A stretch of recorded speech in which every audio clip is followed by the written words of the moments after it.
નમસ્કાર વિદ્યાર્થી મિત્રો, હું જસાણી સર. આજે આપણે આપણું ફિઝિક્સ સરળ ફિઝિક્સમાં IMP 1001 કહેતા થિયરી, જેમાં ધોરણ 12 સાયન્સ ફિઝિક્સ ચેપ્ટર 6 વિદ્યુત ચુંબકીય પ્રેરણ એકદમ અગત્યનું ચેપ્ટર છે. બોર્ડની અંદર એનું વેઇટેજ એમ કહેવાય કે 5 તમને MCQ મળે અને 2 માર્કની 2 થિયરી અથવા તો 4 માર્કની 1 થિયરી કહેતા 9 માર્ક જેવું ટોટલ વેલ્યુ થાય.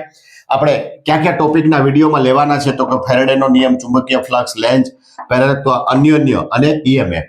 અને અગત્યતા જુઓ તો જે કઈ સૂત્ર છે, ફ્લક્સનું સૂત્ર B ડોટ A માટે B એ cos θ, એપ્સિલોનનું સૂત્ર છે d phi upon dt કહેતા ફ્લક્સનું વિકલન.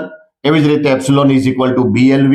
અહીંયા ઇન્ડક્ટરનું સૂત્ર છે L બરાબર N phi upon I બરાબર. અહીંયા ફરી વખત પાછું એપ્સિલોનનું સૂત્ર 1/2 B ઓમેગા L સ્ક્વેર. ઉર્જા એટલે 1/2 Li નો સ્ક્વેર. અહીંયા ઘનતાનું સૂત્ર છે આવી રીતે એપ્સિલોનનું પણ સૂત્ર NAB omega sin omega t.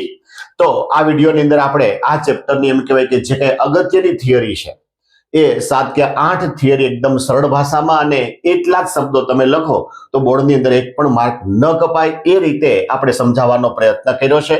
તો આ વિડીયો બીજા વિદ્યાર્થીને ફાયદાકારક થાય તેના માટે અમારી જે ચેનલ છે જસાણી એજ્યુકેશન ચેનલને લાઈક, શેર અને સબસ્ક્રાઇબ કરવાનું ભૂલતા નહીં.